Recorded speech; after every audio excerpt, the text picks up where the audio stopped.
Bros Messi, congratulations on reaching another World Cup finals. Hold that your congratulations until I carry the cup. Okay, sir. About the finals, sir. People they talk say na Messi versus Mbappe, old generation versus new generation. And they talk say new generation go always win old generation. Which kind nonsense people be this one? Come show me where them dey. Na street talk, sir. Them plenty. Them say Mbappe go run Argentina down. Go ask Netherlands and Croatian defenders whether I be old generation. By the time I wind their defense waist finish, they go see the waist problem. Go they learn work for their side. As for that Speedy Gonzalez, we no get direction.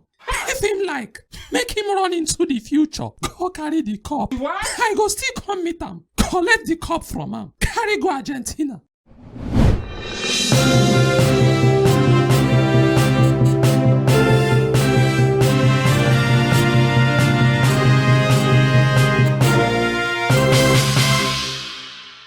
Oga Mourinho and Oga Guardiola, una welcome. Kubala. Thank you, Kubala. Guardiola. Waiting, I thief your player.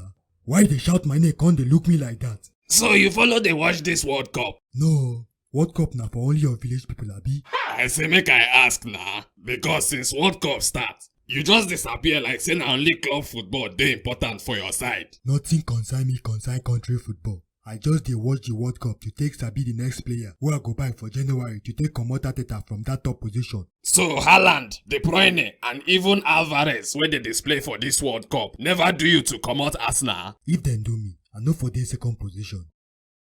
Now wow, take am softly oh. Everything for this life no be do or die. I even hear say you don't extend your contract with City because you swear say you must to carry Champions League with them. You unko, why they consider to coach Portugal as side job together with Roma where you already the coach? I know they consider am. Na Portugal FA people just they suggest am give me. All na the same thing. Kubala beg do wetin carry us come here. Okay, sir.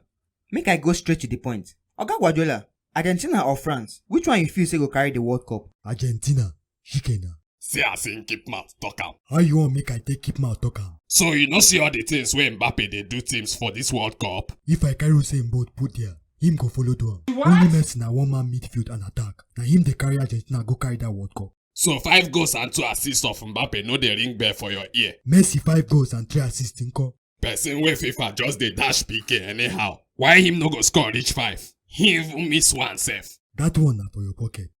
Oga Mourinho, what of third place match between Morocco and Croatia? Who you think say go win am? My mind dey tell me say that match no go sweet.